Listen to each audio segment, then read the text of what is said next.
Welcome back. I know you missed me. This is Bean, also known as Bean, and today we'll be analyzing this scene from Kong Skull Island.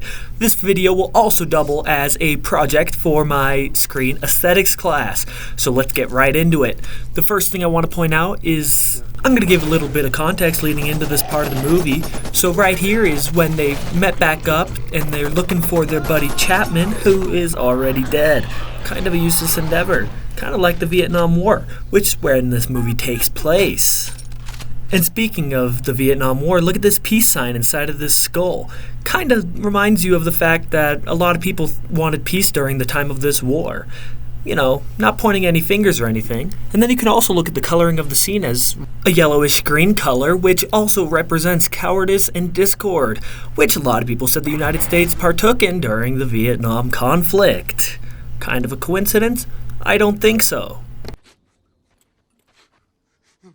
Much like during the Vietnam conflict, there are many points of view throughout this film.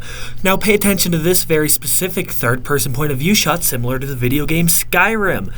It was meant to show him from behind, despite it looking like a POV shot.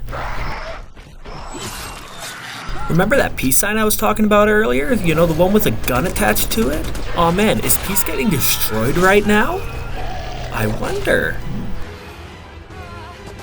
Now, like I said just a second ago, there are many different types of POVs. One of those is a third-person front-facing like we see with Brie Larson a lot in this scene as well. Now, you could look at this as the different characters having different points of view. We have the point of view of the soldiers, we have the point of view of the scientists, and then we have the point of view of the photographer. And those are all different points of view that we get to see. However, there is one character that gets different point of views throughout this film.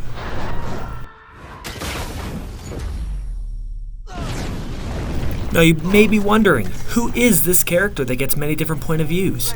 The answer is, you guessed it, Tom Hiddleston, Conrad character, who throughout the entire film tries to take multiple points of view. Despite many of the other characters shown throughout the film, he does not have allegiance to anyone. Some characters have allegiance to their country, such as these soldiers, and other people have allegiance to science.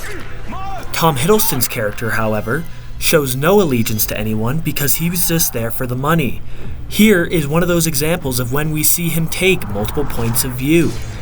We see him from a side point of view taking on all of these flying monsters, and then we go and see at him from a first-person point of view, which is the first time that we get to see somebody from a point of view like this.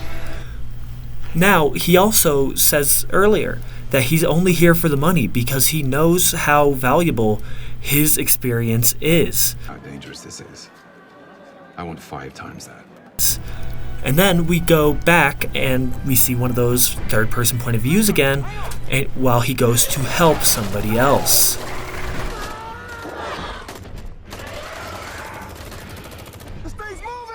This scene also does an amazing job at positioning characters in the way that I just described. As you can see, as they get blown up and knocked onto the ground, we have the peacetime photographer, the soldier, and right in the middle is Tom Hiddleston's character who shows no allegiance. He acts as a middle ground between the two groups. Thank you all for watching, and please let me know what movie and scene you would like me to analyze next. As always, this is Bean, also known as Bean.